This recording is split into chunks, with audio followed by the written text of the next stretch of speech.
Well, if you heard that laughing in the background, you know who's back. Mr. Andrew Cabral, of course. Me, Stephen Billings. Yes, I am. He's back again. He couldn't stay away for the third time already. I mean, it's 3 times. This is the end of the trilogy.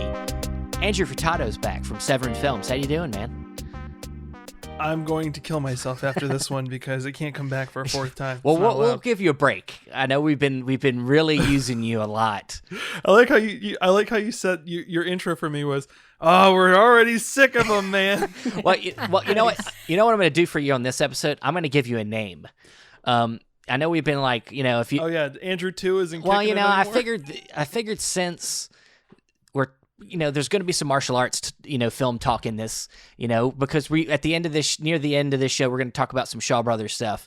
I figured, hey, let's cut off most of the letters of your last name, just leave the FU, and say Andrew Fu is your martial arts name. Andrew Fu, not even And Fu. I mean, would you rather And Fu? We can do And Fu. And Andrew Fu sounds a lot more official, and I'll go with that. Andrew I'd like to be Fu. official. Okay, all right.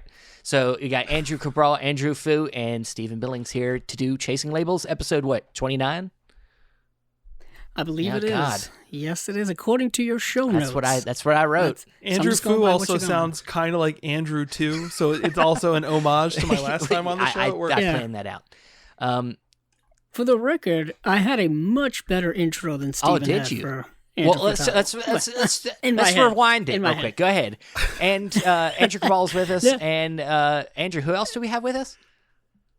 Oh, we have Andrew Furtado here for a 3rd time. His triple crown, his triple feature, his trilogy of appearances here on Chasing Labels. That sounded exactly like what I said. I'm just kidding. Sorry, then. But his had a Rhode Island accent to it, so it worked better for me, in my opinion. Well, that's fine. Whatever. He used the baseball term "triple crown," I was gonna say, or I guess a horse racing term. But I'm such a sports fan, I didn't even pick up on that. Or baseball. That's what I said. I said baseball or horse racing. Yeah. Okay. But so I went to. I was going to jump. Yeah, go ahead. Quick. Yeah. Before we even get into anything, I wanted to tell you about this. So trilogy. Speaking of the third, there's a movie store in Swansea that I used to go to when I lived in Rhode Island called Movie Stop. I don't know if you ever went there, Andrew. I used to live at Movie Stop every weekend. He was upstairs. He was the guy upstairs. It was GameStop, but it wasn't GameStop. half my collection was stuff from Movie Stop because I would go there and they would be open late. So I'd be there like by myself at 10 o'clock at night on a Saturday. Yep. That would be me. It was amazing. I love that place so much. I used to go every time, and that's where I bought Bad Lieutenant for $7. And the guy was like, "Oh, you like dicks? Hold on, let me get Street Trash.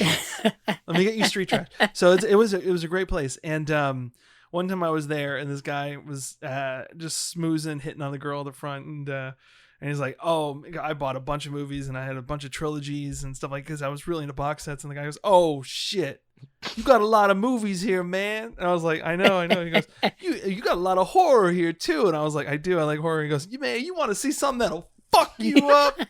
And I was like, I don't know if I'm ready for this, because he was so excited. But this dude was like sipping Dunkin' Donuts coffee, hitting on a girl, telling me he's gonna fuck me up. I'm like, absolutely. What is it? He goes, "Man, you ever see the Ringu Trilogy, man?" I was like, Ringu Trilogy? Ringu, like, he goes, "Trilogy, man. 1, 2, 3. They made 3 of these motherfuckers, and they're crazy as shit." And I was like, "Trilogy?" He goes, "Yeah, I guess you could call it a trilogy. Trilogy sounds a lot more authentic." It's like, dude, the irony that you're saying that is I bought Ringu on DVD at Movie Stop, and I'm pretty sure I still have it in my collection. Dude, this dude sold it to you. That's what he was probably. They were like, "We got too many Ringu moves. We got to fucking sell this. We got to push some of this stuff. All right, Monty, get out front. Let's just let you tell people about the Ringu trilogy. You mean trilogy? Sure. Fuck it. Whatever. Go ahead." I bought that shit immediately. There would be all kinds of characters who would go into that store, and it was just crazy. A shame. Sadly, it went out of business, and they closed all their stores here probably 5 or 6 years ago, and it was a really sad time. Prices were way too low. Yeah, and they would get tons of trade-ins, trade-ins. And their trade-in price for you for store credit was like 3 times more than FYE. It was insane. And so I would drive 25 minutes out of my way just to go spend money there because it was just money well spent. Yeah, I went to 2 locations. I went to Attleboro. North Attleboro had a location. That was the one I originally went to, and then Seekonk had a location that I went to a lot. Seekonk, as well. that's the one I'm talking about. Sorry, yeah, that same store Seekonk. in that plaza. Yep, I went there a lot. And both stores had different vibes and like different selections. But I would spend hours just combing through the used DVDs and Blu-rays, and they would have stuff that no other place would have. And usually the prices were really good. Really good. You probably bought some of my weird shit. If you ever bought a copy of Meet the Feebles there, that was mine. What a time. What a time. Well, I wish I had a cool Rhode Island video store story, but I don't. So let me get us back on track. Yeah, get back on track. Come on, Steven. This is Chasing Get it Labels, together. where we talk, physical media releases, not about Rhode Island video stores. But Hey, we were chasing labels, nah, I'm man. just kidding. We were chasing labels That's the stories I before live it was for, cool. man. I love that. I was having a good time listening to you guys. But we are back with Andrew Fu and Andrew Cabral and Stephen Billings. I'm going to say our names again for the 5th time, just because I like to say Andrew Fu. So we're going to talk some releases, and then at the end of the show, we're going to talk some Shaw Brothers. Andrew, Andrew Cabral. Andrew Fu's looking at me weird, like he's going to karate chop me or something. I was just ready to go. Where should we start? Well, let's start at the beginning, and just kind of how we usually start, usually a couple of one-offs, but this time there's only one-off, and that is 101 Films is putting out a special edition of Snowtown, film that came out in 2011. I know this film title as Snowtown Murders. Yeah, it's also known as that. Yeah. I watched this movie about 5 years ago, and it's a super dark, gritty movie. Based on a true story of kind of like horrific, murder and capture and all kinds of stuff in Australia. Yeah. And it was such a big event that I think it may have been the event that really got Australia to kind of clamp down when it came to like violence and gun violence, something like that. And it's based on Australia's most notorious serial killer. But this looks like a pretty deluxe release. Yeah, I mean, just judging by. Yeah, I was gonna say I love pictures. 101 Films. I recently just picked up their Suburbia and The Boys releases. And yeah, 101 Films always puts out a good release. I'm not a huge fan. I haven't seen this film yet, but I did. I've checked out the trailer and whatnot, and it does look really good. Not a huge fan of the director's recent work, Justin Kurzel's. He did like that Macbeth with Michael Fassbender, and is that the same? It's the same director. That, and he also did. What was the other one he did? He did the Assassin's True History of the Creed. Kelly Gang. Oh, that's right. He did Assassin's Creed. Yeah, he did Assassin's Creed, which is not good either. Yeah. That is the same director. I'll say this though, I actually love that Macbeth with Michael Fassbender. I tried watching it. And was it Marion Cotillard? Yes. I remember buying that and watching it like 2 times in 3 days because I was like, "This is he's a visual director. He's got a great style. That was what got me. And maybe I just need to. I mean, like, sometimes Shakespeare hits you in weird ways, and it doesn't all. But I found that movie to be more purely visual than anything. Yeah, but that's what really captured me by it. Also, Macbeth's my favorite Shakespearean play, so I'm always interested in those adaptations. Yeah. So that's why I always kind of gravitate towards them. But yeah, he's worked with Michael Fassbender twice. Yes, twice. Yeah, Andrew Fu, have you seen Snowtown? Oh man, yeah. I had a cousin visit me maybe 9 years ago or something like that, and came to hang out. And I was like, "You want to watch something?" She was like, "I want to watch something fucked up." I'm like, "I got you, fam." And there's a scene in this movie that actually like made us paused the film because she needed a minute to catch her breath and calm Jeez. down, because it's just so visceral. Australia is a disgusting It is. place, and not to say an offense to Australia at all. The bugs are huge, the attitudes are huge, the comedy is huge, and just like that, the violence is huge. And it's just this movie does an amazing job of just kind of just no holds barred, showing you the ugliness that is inside some people. And I was on a podcast not too long ago called Screen Drafts, where we do like listicles and best of lists, and I was on for serial killers, and this was almost on my list for a long time. This was on my list just because of just how unflinching it is and how devastating it is to watch this person corrupt a younger person into doing his dirty work. He's the devil and he's here to do the devil's work, sort of thing. And it really is. 101 has always been an amazing label with okay titles. And I say that looking at the Black Book specifically, Paul Verhoeven's most vanilla movie. But I always want to like them, and I always get their releases. I've got their Howard the Duck release, which is that's a middle movie. What else? They did our version of The Boys Next Door in the UK. Great movie. I said the but I said it's the also, boys, but I meant Boys Next Door. That's what I meant. I knew what you meant. I was just politely You should have corrected me on the correcting you spot, with also Jesus. giving some more information. No, it's a great movie, but it also is Penelope Spheeris's least favorite of her movies. So there is, like, when we were doing that release, she did not want to do the commentary at all. She didn't want to be involved. But Maxwell encouraged her and got her to be a part of it because he was a part of it, and he had love for it because he's fucking great in it. But Snowtown, it's very much so a not everyone's cup of tea, but the people who like it love it, and for good reasons. I would never recommend this movie to someone I met at a bar, but for people. What if you worked at a Rhode Island video store? Would you?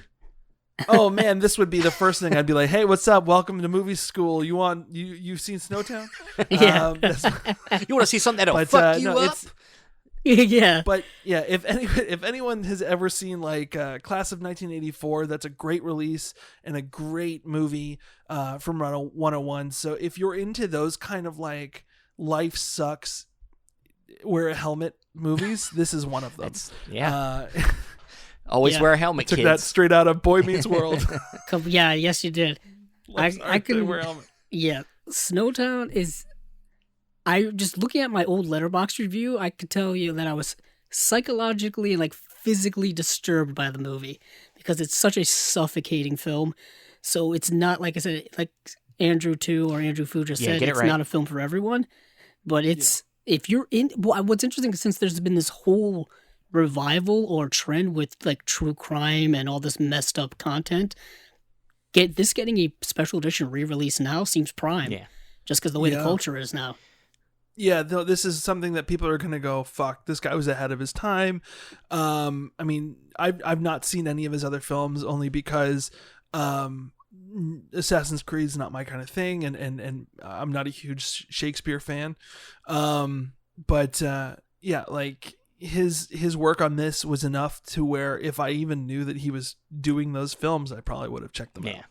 Because he's got a great way with actors, and that shows because Fassbender has wanted to work with him multiple. Fassbender is a guy who takes risk, but very rarely returns to those filmmakers unless the films do well for him. Both those films crashed, and I guarantee Fassbender was like, "I want to work with him again. He's great." Yeah, because I don't know. That says a lot about a filmmaker. In my opinion.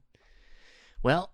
All right, and this is a Regent B Locked. If nobody knows about that 101 film, so you make sure you get that Regent free player. We remind everybody, please invest in one, so you can. My God, I just bought one for a Christmas gift for a friend. Jesus, stop buying things for people. You bought Thank you, Andrew Fu. That's nice. You're welcome. All right, so let's move on to the next one we got here. I think we got a few releases. Also, speaking of Australia. We got a few releases from Umbrella Entertainment to bring up here. Umbrella. Andrew, what do we got? We have Run Lola Run, Cosi, Puberty Blues, and we have a double feature of The Mole People and The Land Unknown. And yep, that is it. I can tell you that Run Lola Run is a fantastic film, and I always recommend that movie to That's people. the only one I've seen. It's the Oh, out of the these one is you've the only seen. one I've seen. I could definitely tell people that this is definitely worth a watch. I mean, there is an edition, a Blu-ray edition here that's been available, forever, seemingly so. And it's a movie that it's tough to tell people how great the movie is. It's a movie where it has a broken plot line where it's the same event from three different perspectives. Not really perspectives, but differences in changing. When it comes to timelines and stuff like that, what happens, if you wake up 1 minute earlier than you would have, Yeah. what would be different? Something like that. It's really taking the concept of chance and working with it. I really, really love that. And I did get to see the other films here. I saw Cosi, which is a film that is an Australian film, Australian label, makes a lot of sense. The film came out in 1996, and just keep that in context in mind because the film stars Toni Collette, Ben Mendelsohn, Jackie Weaver, and David Wenham from Lord of the Rings and 300 fame.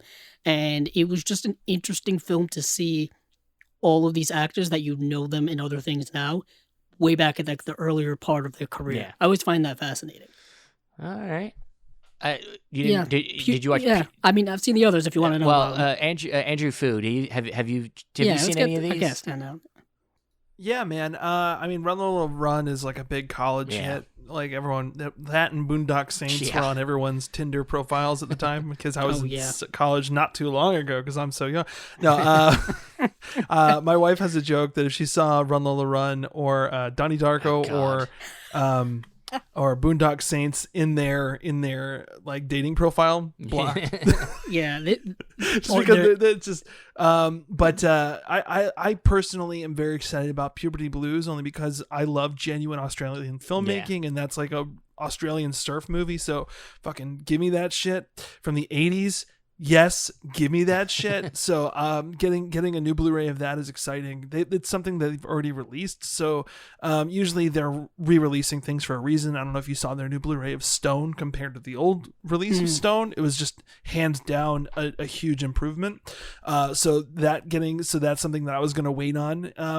And they tend to be releasing a lot of the same stuff, even though their stuff is region free. There's a lot of region A releases of these later down the line, like the Mole People and this the Land Unknown. What is it? The Land Unknown. Both of those are Shout Factory releases, but they're sci-fi, fun, and something that Australia has over us is the mastermind who did shoot, I forgot his name now. He did that great documentary about Australia. The one that exploitation. Exploitation. What's his name? He's on like every Umbrella release. I was gonna say. I know what you're talking about. Fart. What's the documentary that gets put on special features of everything, Andrew? We're working with him right now. Isn't it called Not Quite? It's called Not Quite. Not Hollywood. Quite Hollywood. Yes, Yeah. The guy who directed that. He and Umbrella are like best friends, and they really do a great job to the point where we're releasing some stuff and we're using Not Quite Hollywood outtakes, but we can't get all of them because we're not in Australia.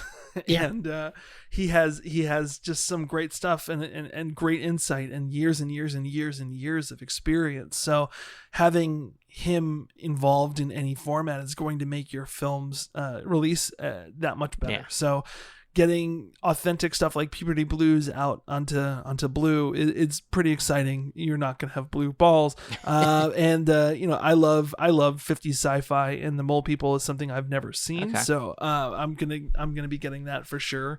I'd rather support them than other companies, but Yeah, Puberty Blues feels like an Australian Fast Times at Ridgemont High, American Graffiti vibe, something like that. That's kind of the way. Plus, you add the surfing aspect to it, but it's kind of like young teenage sex comedy type film. and that's really what it is. I would actually really love to see it in better quality than I saw it. It is streaming on Canopy if anyone's interested in seeing it, and I did really like it. It's an interesting the way it kind of tells its story. It's more loosely plotted, where you're just going from like teenage situation to teenage situation versus kind of having like a continuous plot line.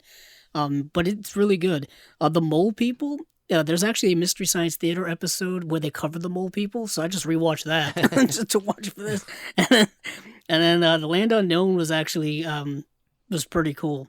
You know, I like that atomic age 50s sci-fi stuff. I'm always kind of gravitated towards it, and I think it's kind of cool that they put out a double feature here.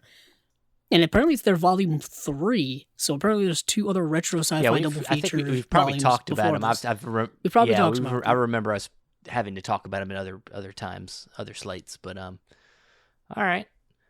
Well, it's hard to fuck up 50 sci-fi movies. There's just so much fun already. Even if they're not, they're so camp. Even if they're not so they're not that great. There's something about like the attempt at especially when they're trying to explain science.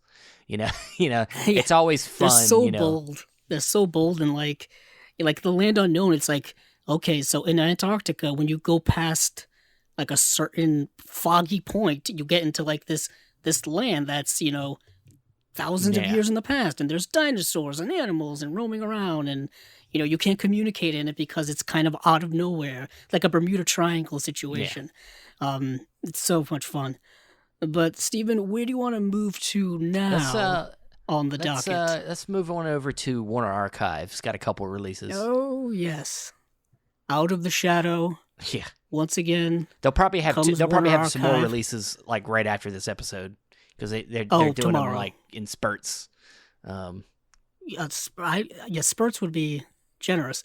But just 2 announcements. We have Alfred Hitchcock's Stage Fright, which I'm super happy about that. I can upgrade my DVD that I'm pretty sure I bought at Movie Stop at one point. and then Song of the Thin Man, which is the 6th and final one. Thin Man film in the original Thin Man series. They jumped a few, which is ridiculous. Come on, I need my other Thin Man. What are you talking about? I think they've released all the other ones. I think they did. Have they released all of them? Yeah, they released all of them. I only 6. have 2 of them. Dude, you're behind, man. 3. I think we got 3. Yeah, because it's... What's the series, Steven? It's Thin Man, like another Thin Man. And another Thin Man. And another Thin... Shadow of a Thin Man. Oh, man. But yeah, this is the 6th and final one. I know that they did movies after, or they did a TV series after this but it wasn't the original actors that are in it, so not I really got that important. The Thin Man Goes Home right here. Oh, okay. wow. I know the movies take a dip after a while. So maybe that's why I was like, I know these aren't good movies, so I need to own them. But then I totally missed it. Wow, it's okay, I can't man. believe I missed out on all the. You haven't been listening to Chasing Labels. We'd have kept you up to. No, I'm just kidding. But I'm. Nice plug, I know, right? No. I think I'm. I might even make make an attempt at making my own custom box set for this, since they decided not to do it in the first place. I'm surprised they didn't do that straight off the bat. I guess they wanted to milk it. Warner's been kind of phoning it in as far as like they're under new management and everyone kind of got fired. So it's like, why would they put in more work? They're still making money. I don't think they're going to be doing sales anymore. There's a lot to... They took down the website months ago. Yeah, there's a lot to be bitter about. Yeah. Oh yeah, the early days of Chasing Labels, we would just cover like the demise of Warner Archive every week because it was all doom and gloom. Yeah. And I mean, it is kind of still doom and gloom because they don't even have a social media presence anymore with any of this. It kind of just comes out of nowhere. Yeah. It just leaks out of nowhere, and we just still cover it. But I think, so they've released all 6 of them now, and both of these new releases here have 4K restorations. So that's nice. These do look amazing. Yeah. They're still putting out fantastic work. 7th one. Is there not a 7th one? Or did William Powell not come back? Let me look. I know that, like I said, there was a TV series, and I think it's based on a book series as well. But it's I kind of wanted all these to come out before You know, What was the one that just came out? Was it Song of the Thin Man? It's the new release right here that's about to come out in January. Yeah. Okay, then I guess that is the Yeah. last one. 1, 2, 3, 5, 6. Yeah, there's 6. I'm mistaken.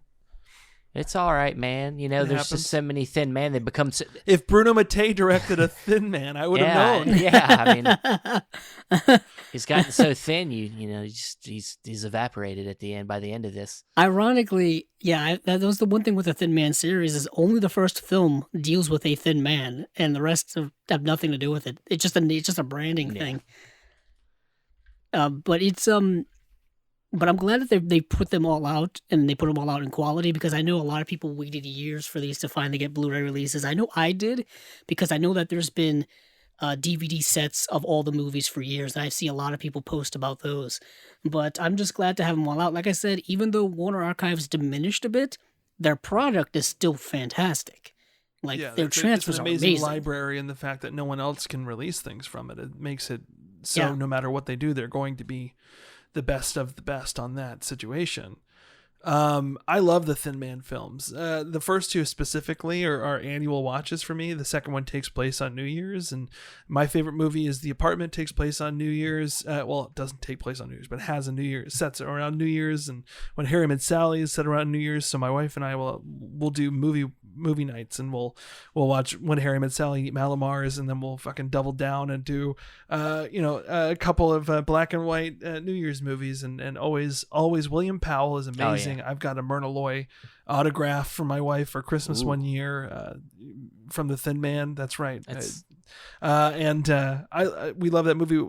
She wanted a little Asta dog at one point in time. I still do. Yeah, they're pretty cute, but man, apparently they're the worst. The Thin Man, it's very much the huge inspiration on murder mystery movies going forward, and that finding that lovable lead and making it so the mystery isn't the main star in the film. It's the actor and the character can carry on an entire franchise. So yeah, that I'm excited about. Yeah, for anyone listening at home, the series goes like this: The Thin Man, After the Thin Man, Another Thin Man, Shadow of the Thin Man, and then the final one being Song of the Thin Man. So these will be all, and this is coming out January 18th, so the whole series will be complete by then. And then Stage Fright is a Alfred Hitchcock film that was done relatively early on in his career. Yeah, it's one that doesn't get a lot of spotlight, and Is it silent? No, it's from like 1950, starring Marlene Dietrich, Jane Wyman's in it. It's just one that kind of gets overlooked because it's in the middle of his other films. It was the film he did after Rope and after the other film that took so long. Didn't he? This was after his transition to America, right? He transitioned to America in 1940. So he went back to he went back to England to shoot this one. That might be why it's kind of under seen. Maybe I have to remember, but this was after he did Rope, after he did Under Capricorn, and then of course right after this he did Strangers on a Train. So it's kind of like sandwiched in between a couple of films, and the movie after it's so much more well known. So it kind of gets lost. I think that's probably why it took so long to come out on Blu-ray. Yeah. Well, cool. I mean, Marlene Dietrich's shows up in a lot of things. I think that this will be especially at that time. She was working with Joseph von Sternberg in 30s and 40s. If you have either the Indicator set or the Criterion set, you get all the Marlene Dietrich you could possibly want. Yep. But all right, and now moving on to the next thing, let's get into some shout Scream Factory stuff here. Nice. We got, I think, 5 releases, maybe 4 or 5, maybe more. I don't know. 70 releases. We got another 4K of The Howling coming out. Yes. We also, that matches well with that, Summer School. Dude, Summer School is a staple. It's a goddamn staple. My wife is a teacher. We watch it every summer, and I regret nothing. Very serious. Is this one of your favorite? That movie's amazing. Is this one of your favorite dog films? It's one of my favorite Carl Reiner films, and he's my Oh, dog. okay. Well, Yeah, damn. but, nice. That's nice. Nice. Have you seen it? Have you ever you seen know, Summer School, or are you guys just sassing I've seen on it. I have I've seen not it, seen it, actually. I don't think. Mark Harmon. If I did, I was very Yeah. young. It's okay. Mark Harmon is he's a gym teacher who is the last teacher in and gets kind of drafted to be a summer school teacher for English reform students. And they're all slackers. It's the creation of Chainsaw and Dave, who are just horror icons, if you ask anybody who's seen the movie. but no, it's genuinely a fun comedy with a really great heart to it. And who's the woman in it? Oh shoot. Kirstie Alley, isn't it? Kirstie Alley is at the top of her game, just so gorgeous and so funny, and the play between her and Mark Hartley it's just so magnetic. She really is just the perfect romantic lead for any movie, and I highly recommend it. If you're gonna pick it up anyways, let's be honest. But you should definitely watch it. Okay. Well, I mean, For apparently I have anyone no interested- choice. For anyone interested, it is streaming on HBO Max. That's In where HD. I watched it. In HD. In HD. Well, shit, I have So it's that. probably- I'm it definitely might watching be- it now. I don't know if it's going to be a new scan. Did they announce anything about the element that they're using? It says It does not nothing. say. So it's most likely going to be the HD version that you see on streaming service, but it will be HD, and their encoding is pretty great. So you're not going to see a lot of blocking, compression, or anything like that. You're going to get a pretty great release. All right. Plus, to get bonus features on that is awesome. So Carl Reiner is involved. Yeah. Yeah, there's an audio commentary with Carl Reiner and actor Mark Harmon. Yeah. So and that's great. Mark Harmon's got nothing else. Yeah, he just what's that show he's been in for like the last forever? NCIS or one of those shows? Yeah, that's what I mean. He's got nothing else. Yeah. I was like, Mark Harmon, where have I heard that name before? Oh yeah, because of all of those like TV spots 700 that are episodes he's promoting done. NCIS. Yeah. But after that, Steven, go on. let's one of the big ones that got announced, and our man Justin Beam, who we had on the show not too long ago, is doing some features on this for the movie 4K of Alligator. This seems to be people excited about this one. It's a 3-disc edition here, and I've never seen it, but I love a good alligator attack film. So, I mean. Yeah, this is one that has been reached out and requested multiple times by us. But there's something about Scream and Shout Factory. The relationships with studios is just second to none. So they're getting these great titles that it's impossible for other companies to get because they have the prestige and the history, and they always do great work. And the fact that they've kind of hit the ground hard with 4K. Choosing very specific titles to go in 4K on. This is the first one that isn't a prestige title where it's already had a Blu-ray or anything like that. They're going straight to 4K with Alligator 1 and putting out Alligator 2 at the same time. I think it's a great move. I think it's a great it makes the excitement for that release to be the same as getting all 5 of those Halloween films, getting those John Carpenter's, on 4K, like this. But this is the first time they've done one that is, I believe, some of the Halloween ones were all their versions of it. So, but this is a big. It makes it feel big. It makes people excited about Alligator. So. I'm excited. Yeah, I am too. Regardless. Yeah, I've never seen it, but I definitely feel the need to check it out now. And it's one I've seen at the New Beverly once, and it's not even that it's an amazing film. It's just exciting that something like this, for me, it's the potential of what could eventually come out as well.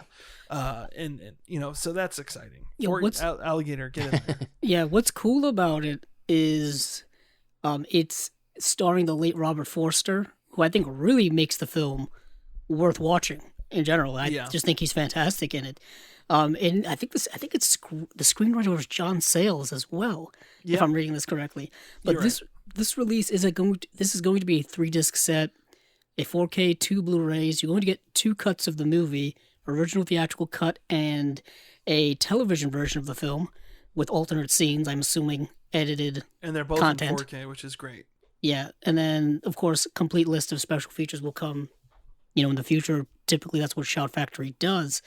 But Alligator 2, The Mutation, it was a movie I think came out 11 years after the original, and yeah, it's not good. It's like the first film is cool and fun. Second film is kind of reminded me of like when in the 90s or even later on 2000s they would do like direct to home video sequels, and it just has actors you don't even know about, and like they're just putting the name on it just to put the name on it.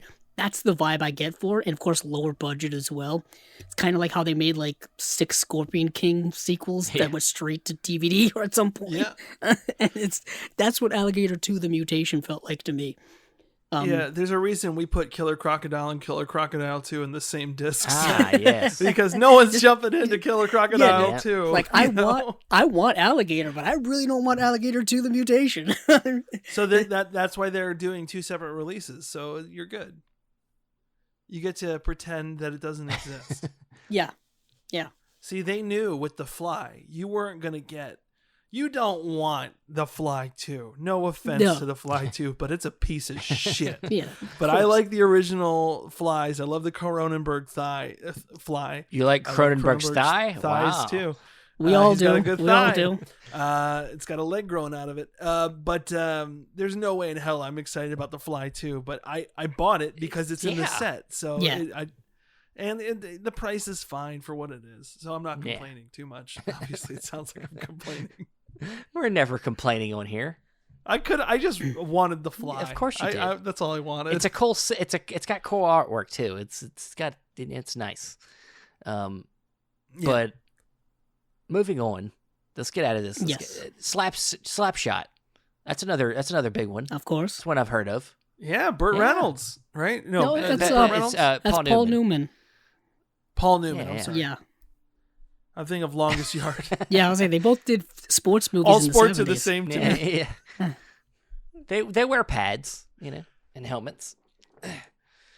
I've not seen this Paul Newman joint, but I like Paul Newman as an actor, and if it's him rallying people up, he's got a great presence, and so I'll give it a shot. But it's one that didn't necessarily move the needle for me. It's no Summer School. Yeah, I guess. But that's I'm here true. if you guys are willing to this sell is, it to me. This is later year Newman, right? This is like. Oh yeah, this is like 1977, but for me, Paul Newman was ageless. He's my favorite actor of all time. But I was going to say, putting an age on Paul Newman doesn't stop or change my excitement at all. I mean, look at what he did with Color of Money. Yeah, he's still amazing.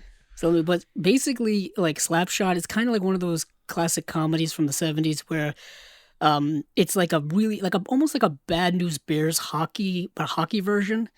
And that's the vibe I got from the cover. Yeah, and he's on like a really bad hockey team, and he's like an aging old grizzly veteran. And so maybe a little major league in there.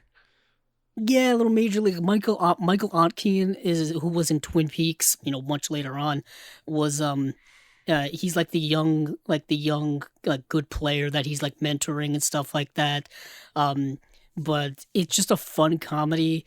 It's a really, really cool film. This is the film that famously has the Hanson brothers, who are kind of like these two, lack of a better term, maybe mentally handicapped in some way players, but like they're just out there to like be enforcers and stuff. And the film's directed by George Roy Hill, who of course directed Paul Newman in The Sting, as well as Butch Cassidy and the Sundance Kid, and stuff like that. So they had a previous relationship, working relationship going into the movie. And there's just something odd about, when I'm watching Paul Newman, and I'll see his work from the 50s, and then I'll see him in like 1970s wearing like tight leopard print pants or zebra print pants. And I'm like, this is wild. This is just so wild. But it's a classic comedy that I'm curious if this is going to have a new transfer or anything like that, because it's been on Blu-ray for a long time. Like this was put out by Universal maybe a decade ago, and it was part of like their their line where they were doing like best of the decade type lines, where it's like best of the 70s, best of the 80s. They would have those cool, funky, like slip covers and whatnot, and they were just kind of like trying to sell it like that. Yeah, the Blu-ray for this came out, I want to say 2010, 2011, 2013. I was close. I was really close, so super close. But yeah, I'm curious. It has no new special features or anything like that I'm seeing, but I'm gonna be cautiously waiting on this, whether to get it or not. You know you're gonna get it because you're a Paul Newman completist. So yeah, but I have the movie already. Get it. Yeah, if you already have it. If I already have it, it's the same exact thing. If you do end up buying it, let me know so I can take your old copy. Okay, I will let you know. I'm curious what the cover art's going to be, because all they gave us was like the poster of the movie. They didn't even give us any cover art for it. Well, that might be the right choice, though. No offense to Scream Factory's artists. Whoa. I mean, I don't like the Scream Factory slipcovers because I prefer the original art.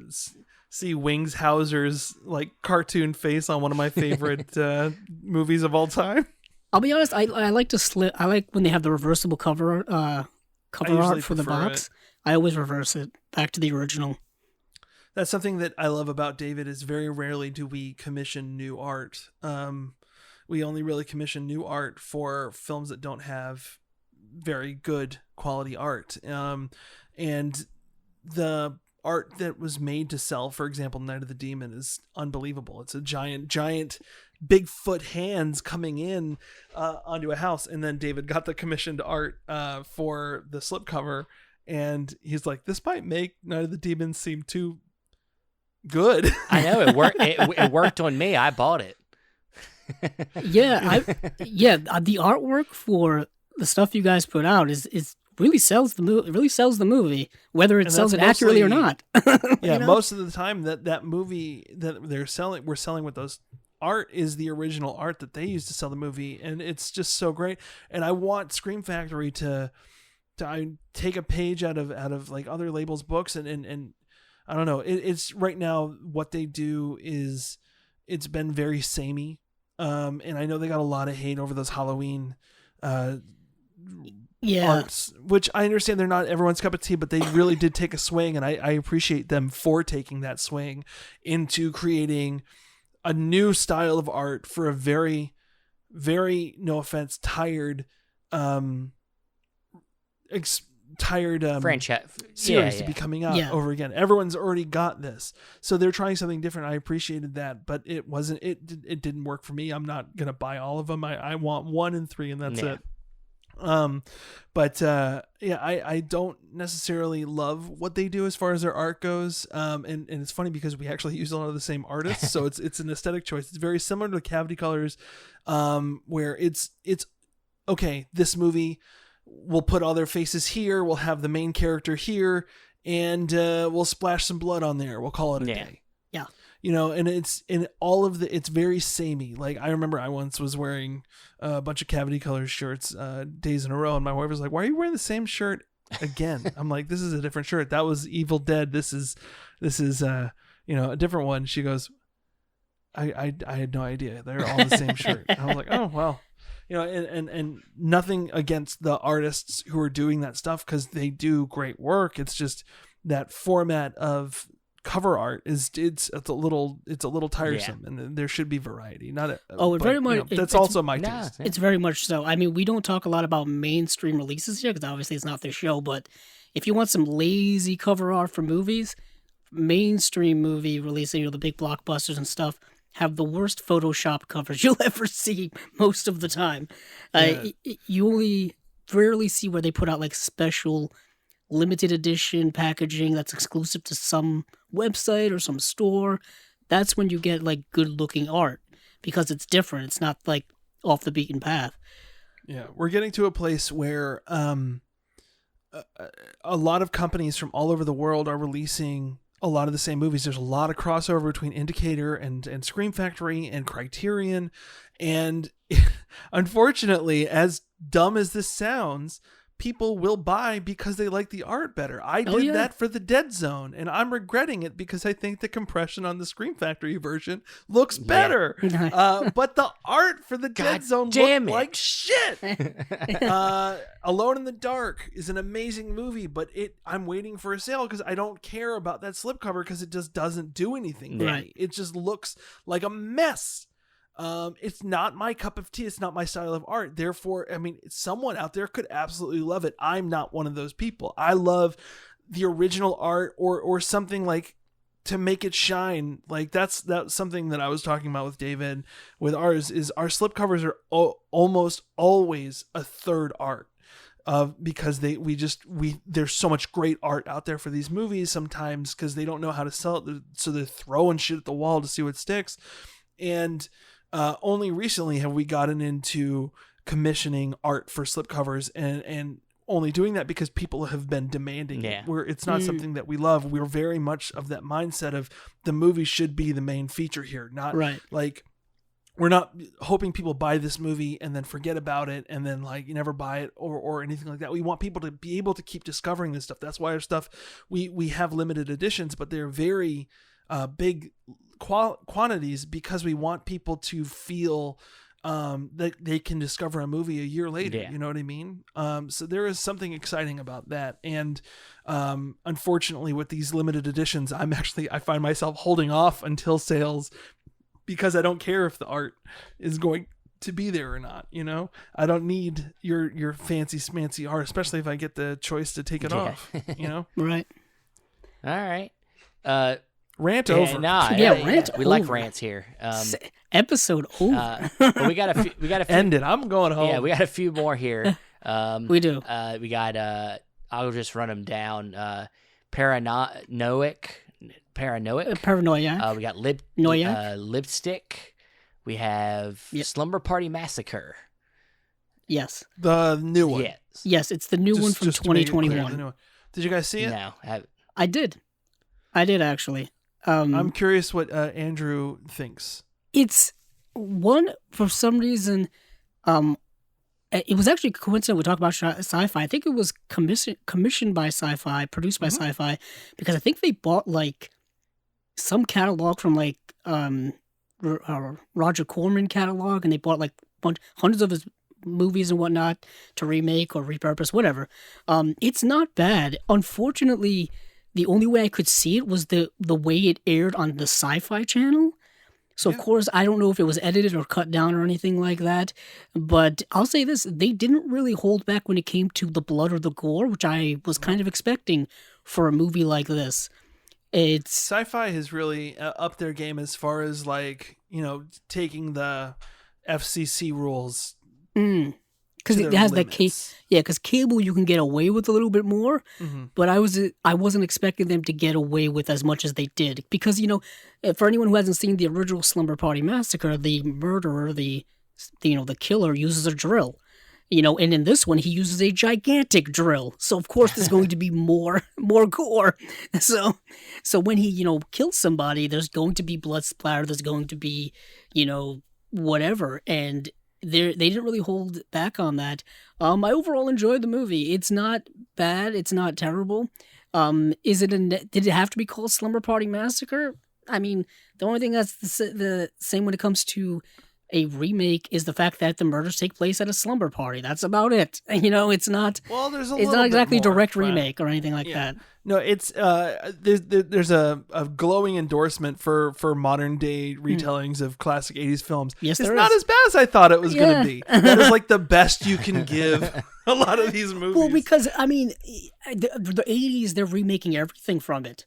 You know what I mean? Whether it's good or bad, they're remaking everything.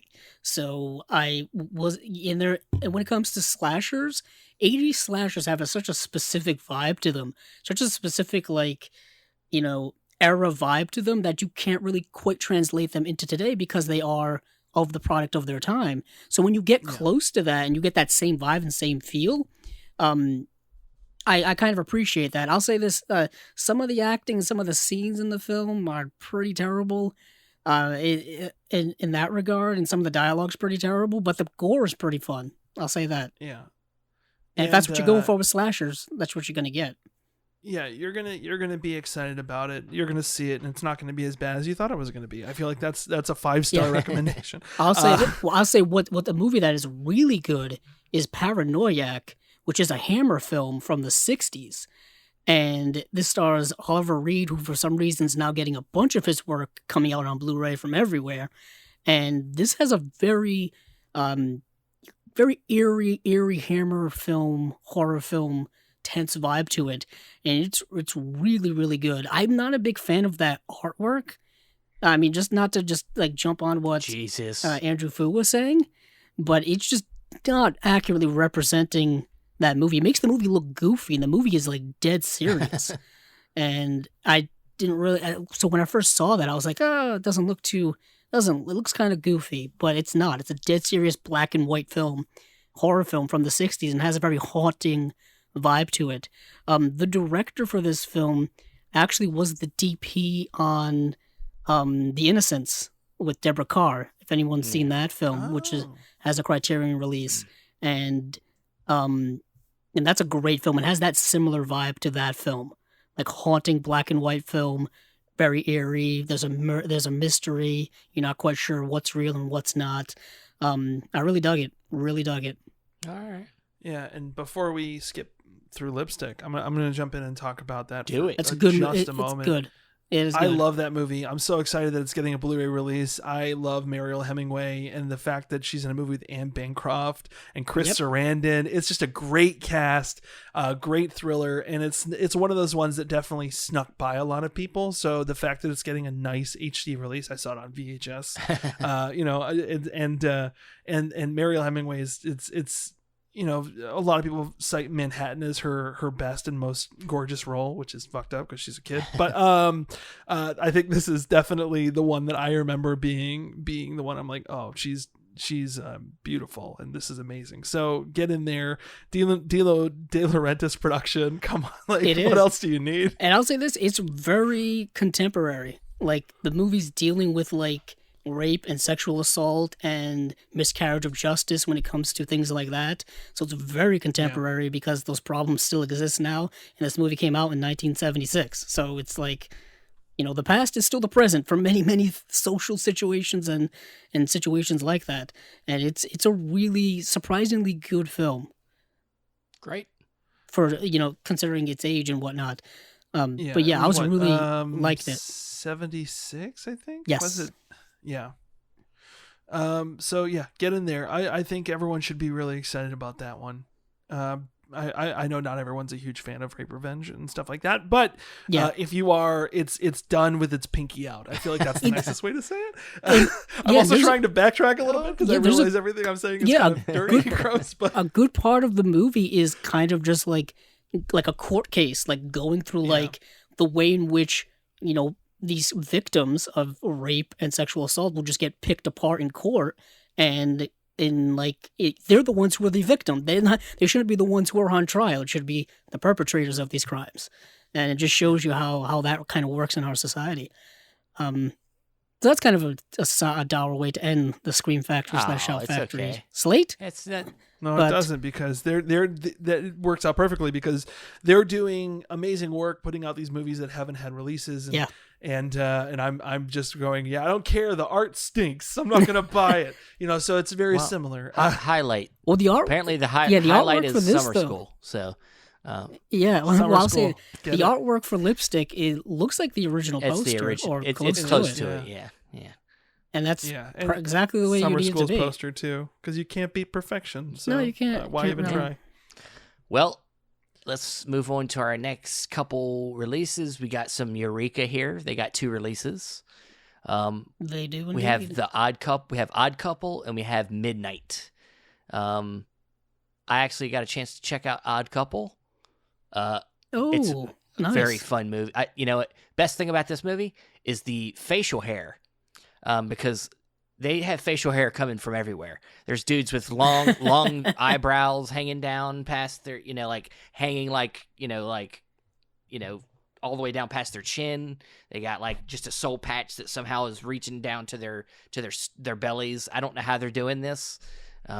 is there a specific times are is there different, like man. specific cream you can use to make that grow faster? I don't know. But it's a really fun movie. It's about these two like masters who have like been in a rivalry for many years, and then they keep basically coming to a draw. It's like the end of Rocky 3, when they're like, you see Apollo and Rocky fighting and they stop, and it's a draw. It's they're both and so these guys keep going at each other, and then eventually they get so old that they're like, you know what, let's just take on new students. And so they both decide to take on new students to see who wins. And it's got a lot of good action in it, a lot of good fighting, and some good humor, and I really enjoyed it. It's another Samuel Hung. Once again, Samuel Hung is showing up from Eureka, and he's really good in it. And yeah, anybody else seen it? Yeah, Eureka has really doubled down on Sammo Hung. They're like, 88 got Chan. Shit, we'll do Hung. Yeah. I want someone to do Yun Bao. I think Yun Bao deserves a lot more recognition for his films. But I mean, Eureka has really, really gone hard. Like in Skinny Tiger and Fatty Dragon. Like, great title. Odd Couple I have not seen, so I'm actually very excited to see it. But I also know Sammo films, like the best ones, have pretty much come out. Like you can't expect all of them to be great. Like which one was it that was pretty recently? That was Encounters of the Spooky Kind was such a bummer. I was hoping it was going to be so much better than it was, just because I love Mr. Vampire so much, and that inspired Mr. Vampire. So unfortunately, the inspired films, but at the same time, it just means that these films are finally getting nice releases and being brought out, and encouraging companies to take on these other kinds of films. So if I can get a company to release Mr. Vampire 2 and 3, that would be amazing. But that being said, Odd Couple I have not seen, but I know Eureka's gonna do a great job with it, so I'm gonna get it. And speaking of artwork, the artwork's really nice. I like it. Like that. Yeah, the artwork looks fantastic. Oh, yeah. I should. It is getting a new 2K restoration of the film.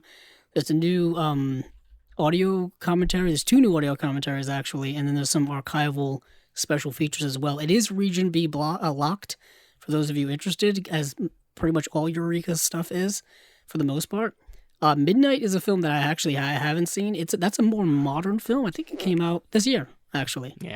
Yeah, I haven't seen it. I've been making a promise to myself that this year, coming up 2022, I'm going to spend more time watching newer movies as opposed to newer releases. I spent a lot of time focusing on previous releases and we're just discovering new movies this past few years, and I want to kind of take a break and focus, because I feel like I miss a lot of modern day cinema, and there's so much great storytelling going out right now that I have completely slept on. Well, I mean, when you got to watch, stupid millennial who chooses to watch movies on my phone. Oh Jesus, Ridley Scott. Well, I mean, when you got to watch like the movies you have to work on probably like 20 times. It takes up a lot of time. I don't even log a lot of stuff that I work on, because people have started reading my letterbox as if it's fact. And at one point in time, according to the internet, we were releasing a whole bunch of Jackie Chan films, because I happened to watch Police Story 3 twice in a month. Oh, I love that movie. I don't give a shit. But I've watched 650 movies this year. God. And that's not even logging all the stuff that I have. Do you in like the office where you work, do you have like just a tally on the wall, like in a prison cell, just like tallying how many times you've watched something? How many times I've seen Emmanuel's vagina? Yeah, I do. Just tallying, just. Yeah, it's tough, but I feel like working in archival and being in the area of industry that I'm in, I should be focusing on future classics and finding these new movies and discovering auteurs and people and finding out their influences and being able to find those films. You know, I think it's important to go out there, and Midnight is something that they're touting as starring one of the people from Squid Game. So I don't know not much about it, but everyone in Squid Game was absolutely great. So it's something that it's at least of that prestige. It's another serial killer story. Out. So we're into that. Oh. Yeah. Oh man, modern day serial killers. Where could you go that hasn't already been gone? I don't know. I don't get it. But anything else to add on this, Andrew? Nope, I'm good. All right. Well, our last slate here is one I know near and dear to Andrew Fu's, the Vinegar Syndrome partner label. You love some Wrong company, I know, bro. right? Yeah, no. But I knew someone was gonna make that mistake. no, I'm just saying. I know Man, he's you guys are I know he's a jerks. big fan of Vinegar Syndrome. I am actually. I love their partner labels more than their actual label. Most part hit or miss titles, and it's interesting to me because a lot of people, they go for the shot on video stuff and that's about it. And I'm actually genuinely surprised that people aren't picking up on all of these titles and giving them a shot, because a company like Vinegar Syndrome, who has become the go-to place for a lot of these great releases for very bad movies. They have a pretty solid record as far as partner label stuff goes. I mean, all of the stuff, regardless of if I've heard of it or not, I'm going to get Fun City Editions because they have really earned my trust as far as like what they're releasing. And there's only been 2 misses out of all of those hits. And there's Yellow Veil is a brand new company that put out what was their first one? Yellow Veil, was that it was either Knocking, it was Knocking. That's it, yeah. Which I don't know if you guys saw that. It's not my kind of movie, but I did check it out anyways, and it was a well done version. I think Andrew saw of it, that. didn't you? Yeah, I did end up seeing it because we had to talk about it for the show, and it was their first ever release. Yeah, and it's good. Yeah, it was a good kind of psychological thriller horror type thing. It's the kind of movie that doesn't really twist my tit as far as modern day single location. I have no money, but I want to shoot a movie situation. Gotcha. Where let's get one actor, let's make it's a very tired thing for me and my tastes. So I didn't really respond to it. But I mean, that's just me. Well, let's run down these. Doesn't even matter because it's not even coming out. We're not talking about that right now. Well, I mean, it came out already. I think it's already out. But these are the new releases for their partner label sale that's going on right now, or their partners only sale, because this is kind of like that period right after their Black Friday sale, which we talked about a bunch of times leading up to last week. Before we get into this slate, how did everything go with the Severin sale? It went well. We, obviously the website is still a thing, and we're constantly working on it. And so funny, people are like, things never change. I'm like, really? We've rebuilt the website 4 different times from 4 different people, and we're having the same. So that leads us to figure out kind of what's going on, and it's still a thing, and it means a lot that everyone is so willing to get on the site and work, but we're trying to make it right, and that's what we did this time with offering a $20 coupon. Like, we're trying, we're genuinely trying to get the site, but even with all the problems in the first like hour and a half, 2 hours, we were able to meet some numbers that we're pretty happy with, and I'm very excited that people were willing to give us a shot and try some of these new titles, and I'm hoping that it leads to more people using that $20 to try something new and experience something different. But overall, the sale went pretty well. I mean, I try to distance myself from the website and the internet as much as possible during that sale, only because I can't live with that anxiety, man. Yeah. And I'm very much the of the mind that there's nothing I personally can do when everything's going on. My job is done. The releases are out. The titles are available to purchase. The podcast has been recorded and released. So there's only so much that I could do and create, more, another voice in the atmosphere. Yeah. It's tough because a lot of it is we want to be a united front, and having someone like me, or someone who's not the official voice of the company, going out there and saying things, it doesn't necessarily do any good to anybody. Right. So that's why sometimes it takes us a minute to respond, but that's always because we're trying to make sure that we're saying what needs to be said in the best way possible. Did you guys buy anything from our sale? No pressure if you didn't, it's fine. I did. I Everyone's nodding. Why are you putting a knife out? Andrew, calm put down. it down. Don't kill yourself. Oh, damn. No, I'll say this. Go ahead, Andrew.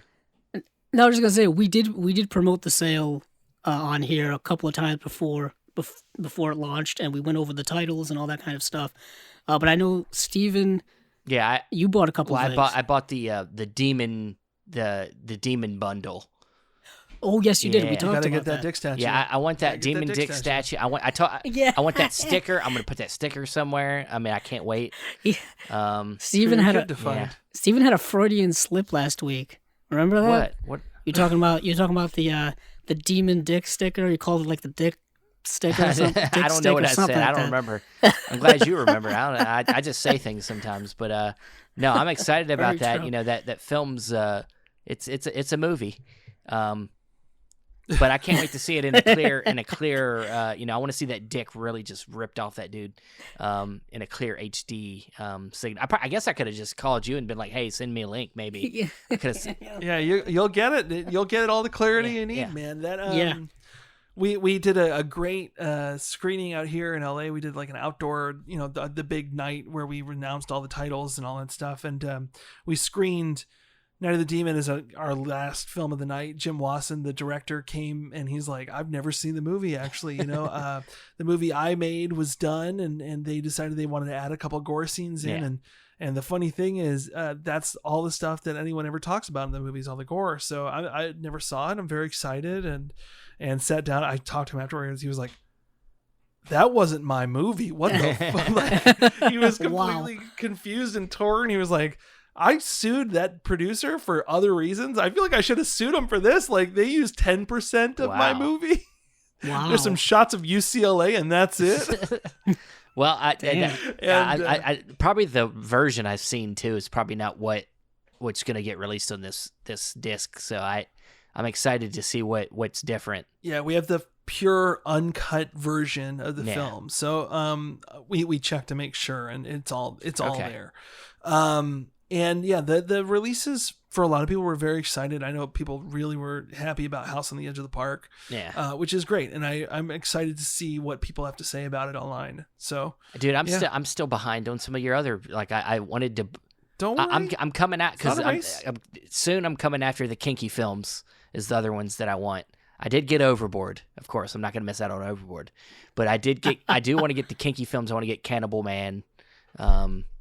So yeah, them are some ones I really need to get. But we need to just let's get into these partner labels. Let's calm down. Let's calm down a little bit. Yeah, let's let's do do this. it. I know. So we can talk Shaw Brothers, and we got a group of films where we got Rebel of the Neon God, which is being put out by Big World Pictures. We also got Eroberto, if I'm saying that right, probably not, which is being put out by Altered Innocence.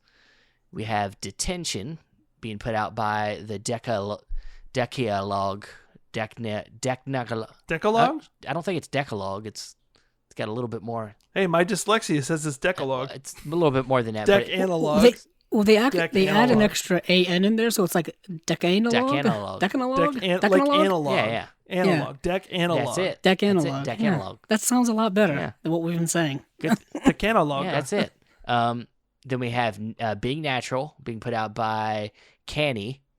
And then we have Savage Harvest being put out by Saturn Core and Audio Video. Saturn Core Audio Video. We have Norway, which I think is another one Justin Beam I think worked on, being put out by TerraVision. We have Utopia Distribution putting out Moments Like This Never Last.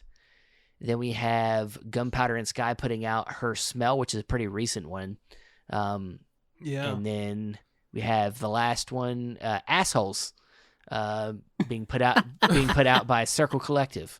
So this is an interesting group of films. I have seen one of the. I've seen Rebel of the Neon God, and that is very very good kind of meditative movie, about like some youths going through kind of like different kind of situations, whether it be figuring out their identities, just trying to get out of kind of like the normal routine, and then this Aerobrito is another one I really want to see, and I'm going to try to see it. I found a leak online, so don't tell anybody. But I'm going to try to watch that. Just damn it. But I'm going to try to watch that one. You know we're live. I'm gonna try to watch we're that on one. the air, right? But anybody seen any of these other ones? I mean, that's kind of the beauty of Vinegar Syndrome partner labels is usually the answer is no. That's very true. Her Smell, I did see. Okay. Gunpowder and Sky, since all of those titles have been pretty recent, I've actually, seen a lot of those. It's very Black Swan for punk rock. Okay. Where there's like a new person coming in. Instead of it following the new person like Black Swan does, this kind of follows the aging rock star who is kind of, used to like sell out these massive arenas, and now she's kind of playing like the living room in Providence. That's right. I'm going back that's to a Rhode reference. Island. I've been there. And she's a mom, and now this new rising star is kind of coming in and getting in her biz. But I mean, it's a fine enough movie. It's not necessarily something I feel like I'm going to be watching a lot. It's Alex Ross Perry though, who I absolutely love as a person. I don't know if you knew how Alex Ross Perry is. Alex Ross Perry, I know him mainly because of the Blank Check podcast, which is an amazing podcast. I highly recommend you listen to. He was on talking about Halloween. And he's just got such a wealth of knowledge and such a sense for what is interesting in film. So him getting a chance to write and direct this movie, definitely it felt very accurate for him to have done that. So it's definitely one worth watching. But it's not something that I feel I'm going to be grabbing, only because I've already seen it. And I don't have the itch to watch it at this very moment. But, I mean, Assholes seems funny to me. I just love covers like that. And I haven't seen any of the other ones, but Deck Analog has really knocked it out of the park as far as movies that I've enjoyed so far. I love Dr. What's his name? I guess he's not a doctor. Quentin Dupeau. In his films, and they put out one that I hadn't seen, which is Keep an Eye Out. So I was super excited about Deck Analog putting that out. I'm going to keep saying the name Deck Analog. And then they also put out, I believe the first one they put out was that was Subculture. So Deck Analog, I don't know what else I think that was the first release Detention. from them. That was their first one. Yeah. Oh, okay. And then Detention seems really cool to me as far as ambiance, and I love Asian cinema, as you will soon learn.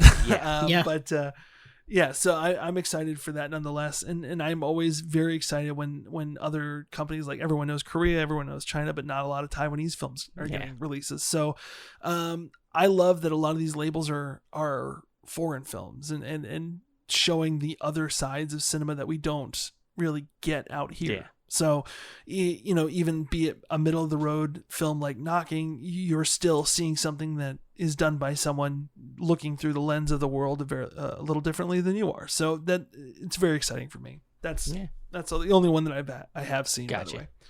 Andrew, any of this?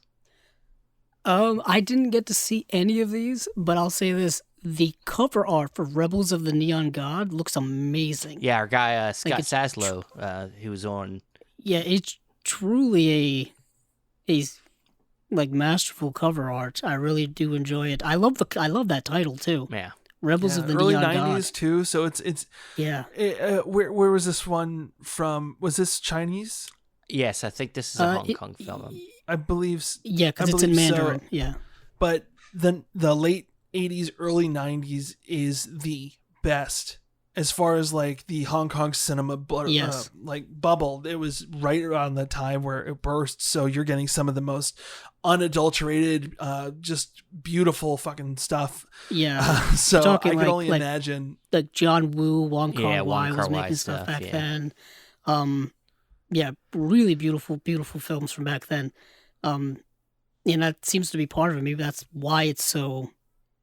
That's the one that I think Steve used to watch. It's one I decided to try to watch, and it really is good. It's got a little bit of a French New Wave feel to it. It's got a little bit of it just about people living their everyday lives and kind of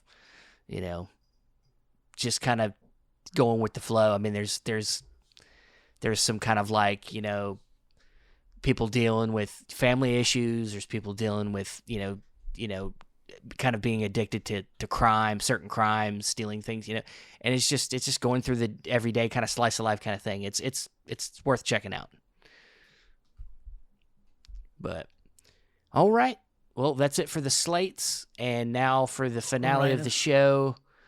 Grand finale. Get your drum roll. I don't have a drum. Sorry, I do have a guitar in here. A push you guitar down. roll will work.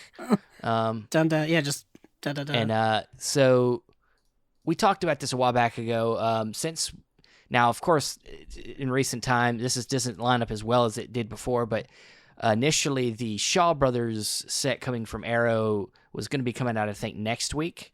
And now it got moved to the end of the month. So we're a little early, but it's okay. And so we decided, a lot of great stuff coming out in this first Shaw Brothers set. We're going to talk about maybe some ideas for what we would like to see in maybe the next volume or so. We don't know how many volumes they're going to do, but this is just to give people... You can't put volume 1 and not expect people to assume there's going to be a volume 2. I'm saying 2, but I'm saying like more past that is what I'm saying. Okay, yeah, you get what I'm saying. Stop trying to... Why are you being mouthy? Why are you being mouthy with me? The Hammer films? How many volumes of the Columbia I Pictures gave you sets a are name out for there this now? episode. Andrew Yeah. Fu. I mean, Because it rhymed with Andrew too. We went over this. that's I not know. why I did it. But No, yeah, I think this is something the Shaw Brothers have. Goddamn, so many movies, so many different genres, so many different styles of film that this is. If everything goes well, this could be an endless series. Like, don't they have like literally- 800 titles, like 800 movies? Yeah, I was just gonna say Dude. there's like 700 to 800 movies that range from like the 50s to like through the 2000s. The Shaw Brothers really did go out there. That label is that company is synonymous with making just they're the Goldwyn Globus of Hong Kong cinema. Yeah, All right. Well, the history of that studio is so fascinating. I'm sure that they've made documentaries about it. If not, people have been talking about it endlessly and probably now for years. I know, with all of this kind of, releasing of this set plus all the other stuff that's been coming out. I know people have just been talking about the Shaw Brothers history and how lengthy it is. I'll tell you, going to do like research for this, part of the show is tough because, as Andrew Fu said, they've got every genre you could imagine, and they also mesh the genres together, which is amazing to me. They'll mesh comedy, drama, horror, martial arts. They'll mesh them all into their films, and it's just like it's really hard to pull them apart. catalog. Yeah, there's. It's very much so. Like Ray Harryhausen wasn't the star of the film. He didn't direct the movie. He didn't write the movie. He did the creature features. But no matter what movie you're watching, it's a Ray Harryhausen film. Yeah. The Shaw Brothers world is just, it's like Blumhouse. That word says what you're getting into more than the film ever could. And the thing about Shaw, like, I can't remember which podcast I was listening to, but they were talking about, because Hong Kong films and Kung Fu movies are something that I love. And I believe it was an episode of Pure Cinema. They were talking to somebody talking about Kung Fu movies, and there was a theater in China that apparently there was just, it was getting taken down. And under the stage, there were reels and reels and reels and reels and reels and reels and reels of film of movies that played there, and they kind of just left them there. They're like, "Can I hang this here?" So there were all these movies that just got found and discovered, and they were all Shaw Brothers films. Jesus.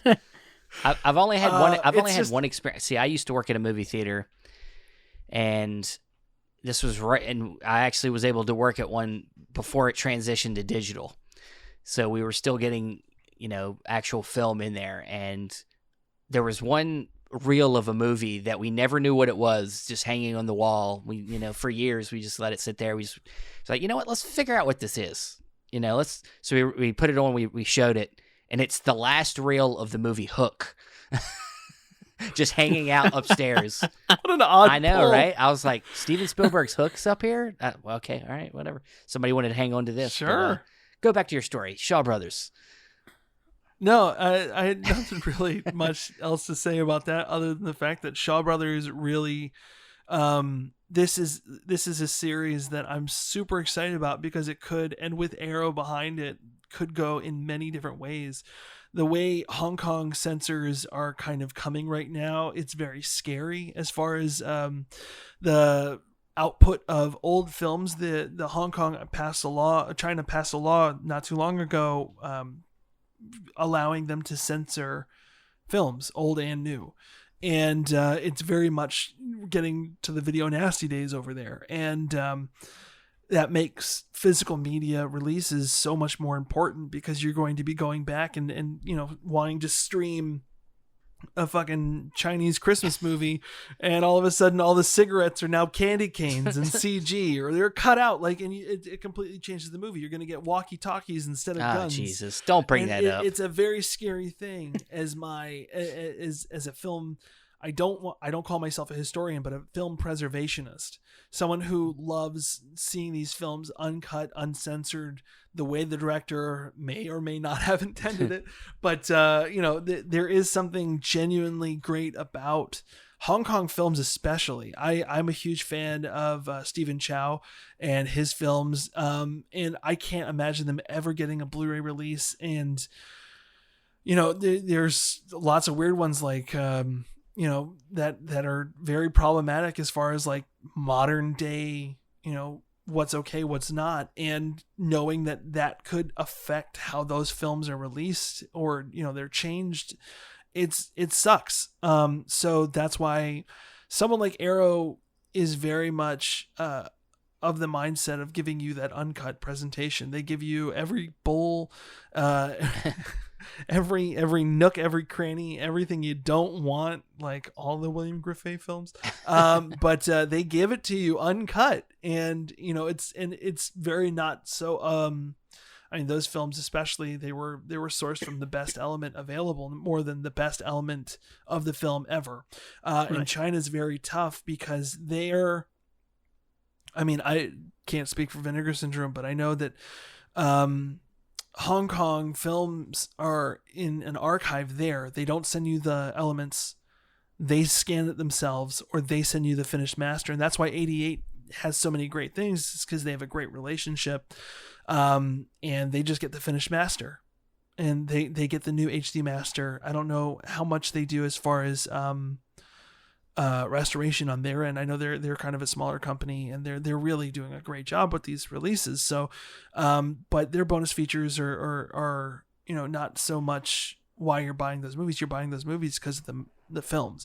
And I know that we're going to get to a point in time where Hong Kong's like, I'm not scanning that. I'm not allowed to scan that.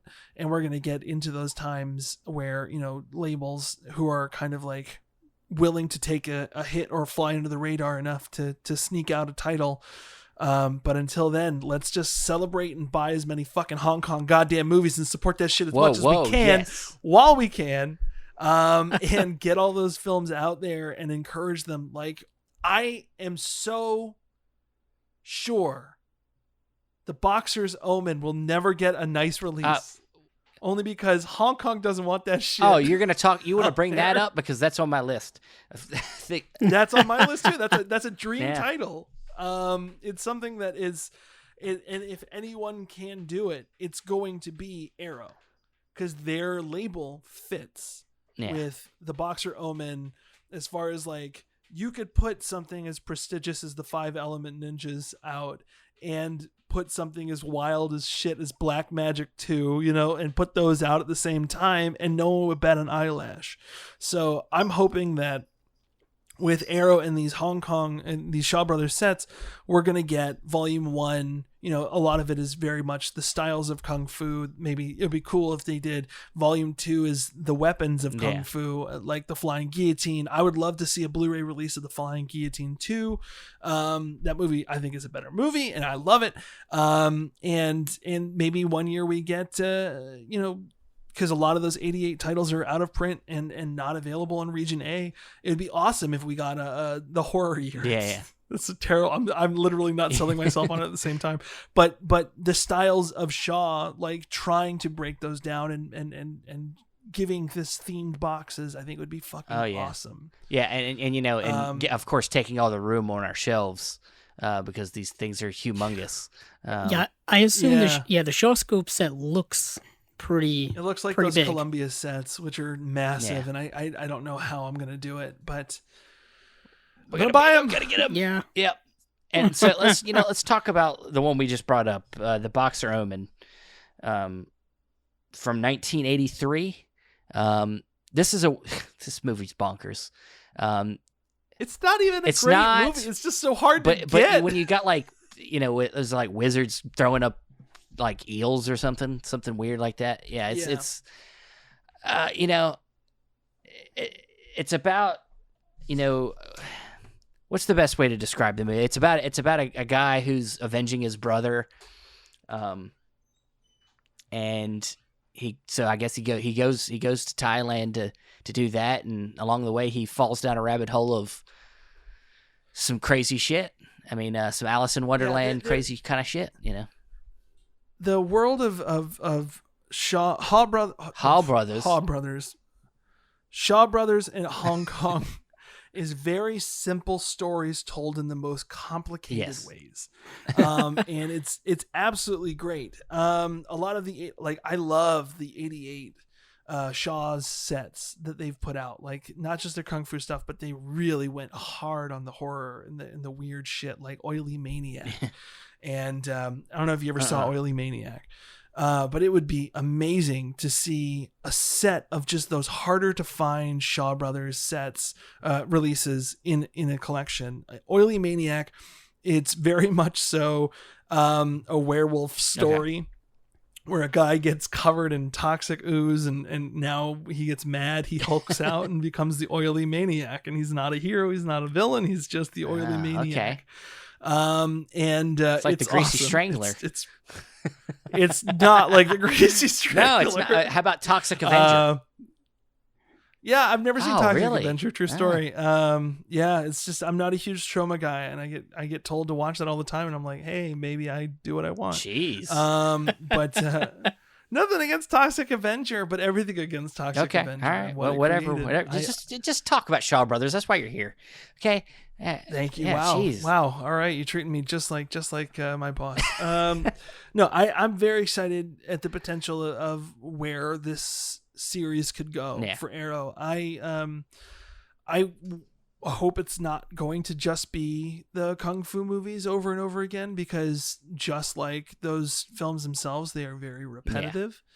And there might be one or two great ones in each set, but at the same time, that's one or two films at $150. So I don't know if I necessarily am going to be going in. So and Arrow is very much like, can you think of other sets that they've done that have been like volumes?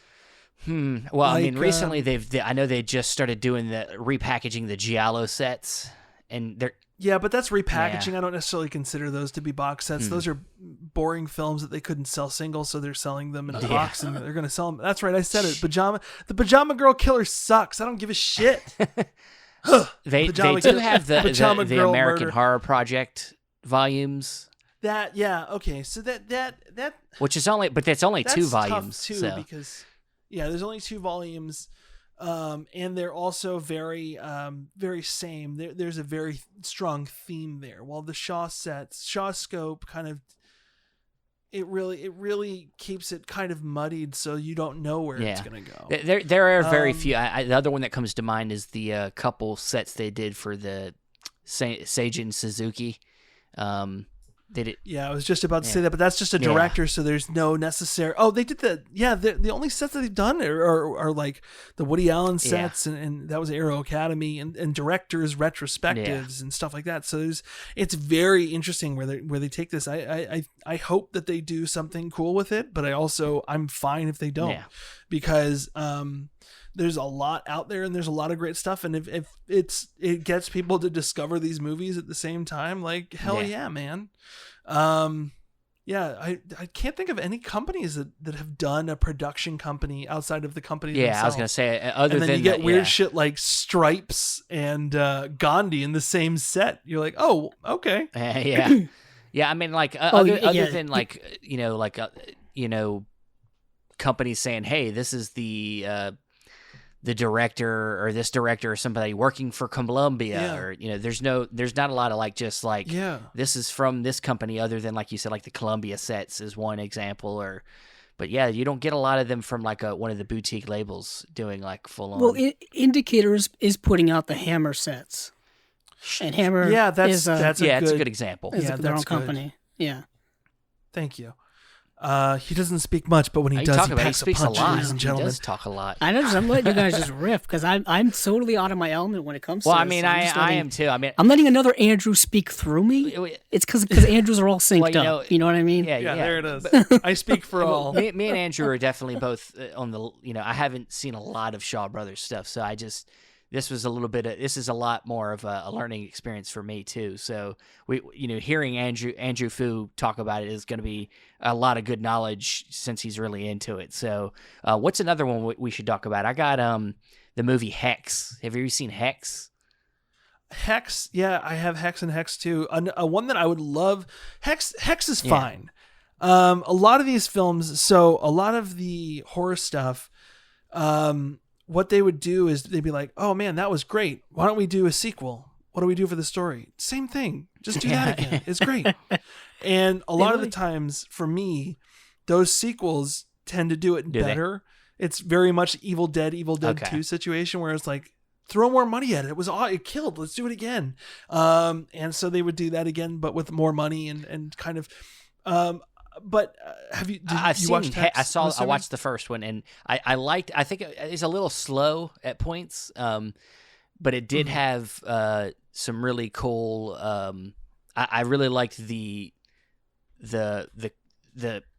wife coming back. I liked the image of her. She had them like really really weird blue eyes, and then it's kind of got like the storyline's kind of got like a little bit like of a Diabolique kind of storyline where it's and then there's like a weird twist ending, and it's decent. I liked it okay. Unfortunately, I just realized I just read the title for the sequel. It's Hex After Hex. And I don't know why that's really funny to me. They should just go with Hex 2. I know it's called Hex 2 in the release that I have, but I googled it because I was curious how many years after it came out. But it's Hex After Hex. I'm like, whatever. They know what to do. One that I like a lot is Black Magic, which is very like the Shaw horror stuff, very similar to the Shaw fighting stuff. It's like the same groundwork for all of the movies. Like you're always going to be in a school, or you're going to be, in a clan, or you're going to have like a specific fighting style. You're going to fuck with witches, and there's going to be a wizard. If there's a woman in it, she's a bitch. Like it's crazy.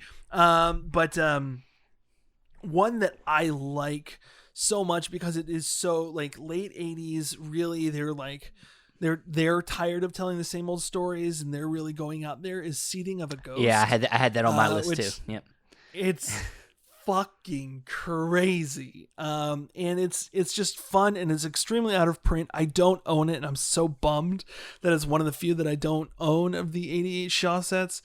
It's just, I love the premise. It's like taxi driver, his wife gets murdered and raped, and so he calls upon a dark magician or dark wizard, whatever you want to call him, who he had saved previously, and to help get a revenge. And I'm like, this is something Nicolas Cage should remake.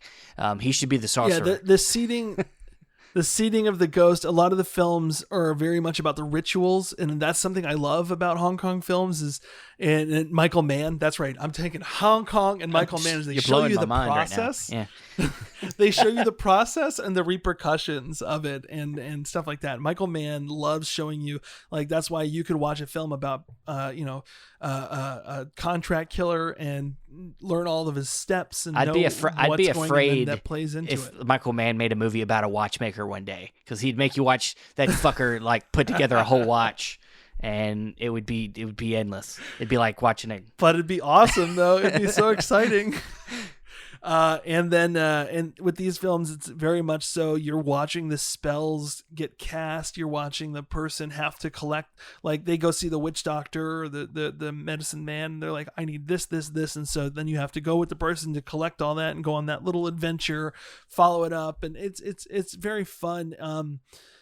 Black Magic 2. I wanted to jump real quick back to that. Black Magic 2 ends with like a Power Rangers style fight. Yes. Where the good witch and the bad witch are kind of facing off, but the way they're facing off is through storms brewing in the back and big monsters, and it's just so creative and fun, and that's something I love. But if they were to do other ones, like I was saying, Flying Guillotine and Flying Guillotine 2, I think the fighting styles are really fun, but the weapon play in Shaw Brothers films is so exciting and weird, and they're always creative because that style of dance fighting, that you see in the Peking opera and stuff like that, it's so beautiful. And when you add something dangerous into it, it makes it just a little more exciting and fun. And you could have you seen the Flying Guillotine? I keep talking about the Flying Guillotine. There's many more.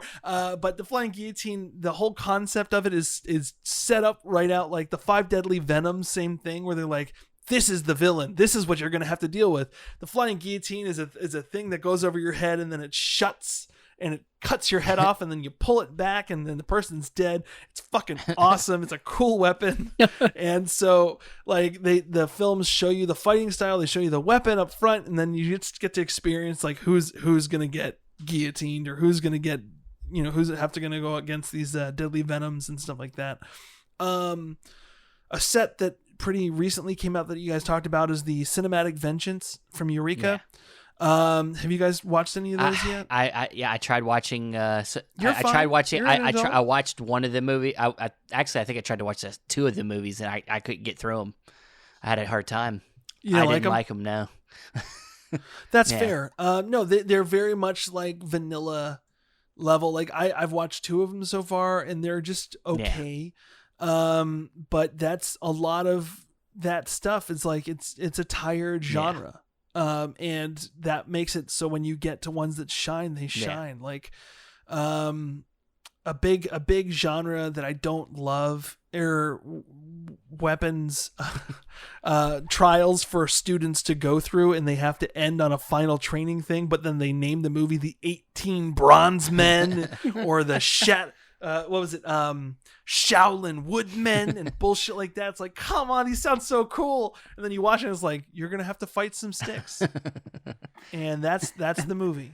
That's the game. And, so I'm hoping a lot of the Hong Kong stuff that they pull, or the Shaw Brothers stuff that they pull, is not those, or not those kind of films. But either way, like the promise of a volume 2 is just so exciting. So I'm very much invested into seeing what they do with this series and how long it goes, because it could go forever or it could end on volume 2. Yeah, it could. Either way, it's going to end with my shelf space. It's going to end, and it's going to end, where our I guess as long as they sell well, they're going to probably keep pumping them out if they can. First one sold like gangbusters, man. Yeah. So. For those of you listening, it is still currently available to pre-order because it's not coming out until the end of the month for a pretty good price. I was actually shocked at the price for 12 films, and just breaking down the price per film, it's pretty good. It's like $10 to $12 per film or something like that, depending on where you buy it from. So, maximize your wallet, I guess. Is there any Shaw Brothers stuff that you watched, Andrew? That you were able to talk about? I kind of wasn't able to watch much of anything because I was concentrated on everything else we were going through. But I was more curious with the overall history of the Shaw Brothers, specifically their later years. Because I think like the prime Shaw Brothers years seemed to be the 60s and 70s when they got into the martial arts of it all and all of that kind of stuff. What I'm really curious on, and coincidentally, a lot of things that both of you guys have touched on, is their early 80s stuff, which seems to be their more bonkers stuff.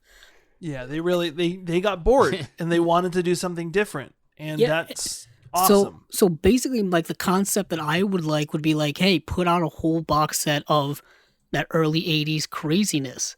Just because, as Andrew Fu has said, a lot of that stuff, is maybe not available.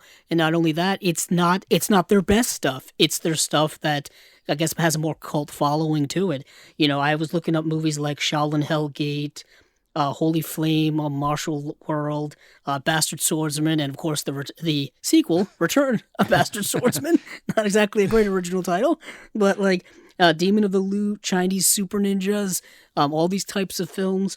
And I was just like really curious about like what were the later days of the Shaw Brothers, specifically on their downward trek, because just doing my research, they stopped film production in 1986 for a while and concentrated on TV.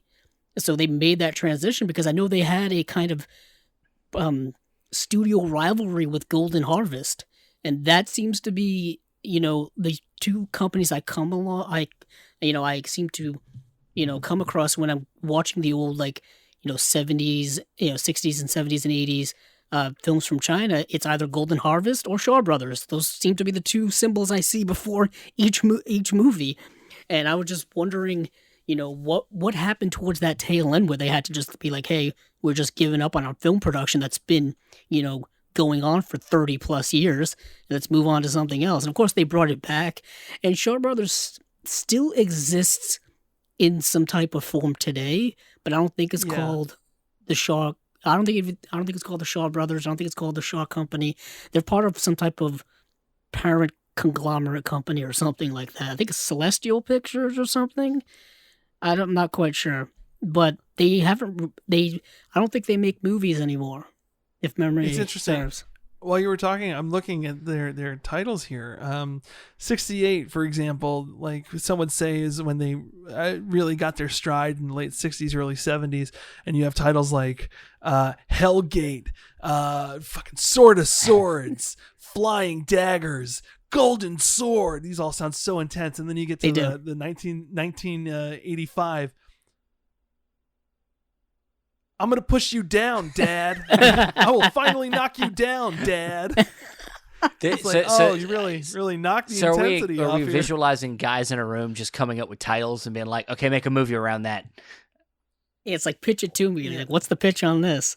It's exciting to think that I could eventually finally see How to Choose a Royal Bride from 1985. After what you told me about the dad, I want the dad set. Come on, Dad set. I want the dad set. Fuck the Shaw Brothers. Give me the Shaw Papa. Yeah, the Shaw Papa set. No, I really am. Until they finally release what Volume 2 is. Finally, I hate that word. I'm sorry. Yeah. Until they eventually release what's in Volume 2, let's live in the excitement that it could be anything. The only other one I wanted to bring up before we, there's a director that it seems to come up a lot in there and during this period especially. Let me try to pronounce it because I'm so good at that. Chinch Hung Koo, or he did the Boxer Omen, and I think he did the Black Magic movies too, or at least the first one maybe. But he did another movie I watched called Curse of Evil. Which is it's a hilarious like kind of creature horror movie deal. It's known for its blood frogs. It has blood frogs. You can look at pictures of them on the IMDb. It's funny, but basically like a whole family gets 13 members of a family get murdered and thrown down a well, which then awakens a demon. Yeah, and then 30, of course it does. 30 years later, the descendants of that family are now being slowly killed off, I guess a Final Destination type of way, except for there's blood frogs involved. So it's pretty bonkers. That's one I would definitely. Oh man. Yeah. Yeah, I'm looking at his list here, and he really did some of the more interesting later era stuff. He did Hex 2. He did The Boxer's Omen. He did fucking Bewitched, which is badass. Yeah, I'm in. I need to see more of this guy's stuff. I didn't realize they were all the same dude. Yeah, this is super. So there's exciting. the set right there. There's Volume 2. This director's movies. Yeah, so we can finally, learn how to say his name. No, it's super. I keep saying super and exciting, but I'm amped. Yeah. Well, my kung fu, my fu Drew is. God damn it! You fucked that up. I just don't want to say dick. Yeah. I was gonna say my kung fu dick is hard. I don't want to say that. That's not classy. I was gonna say you're Andrew Fu fighting or something like that. Jesus. I'm fighting with myself for like sure. kung fu fighting. Well, I'm not proud of what you did, but I'm here for it nonetheless. well, let's stop the bleeding here. We're punching ourselves in the face here. Also, your cat was in the background and distracting me. So. Oh, I apologize. Yeah, she needed. Nah, food. it's okay. I have a cat. I have a cat now, and I'm getting you. It's the first time I've ever had a cat, and they're a handful.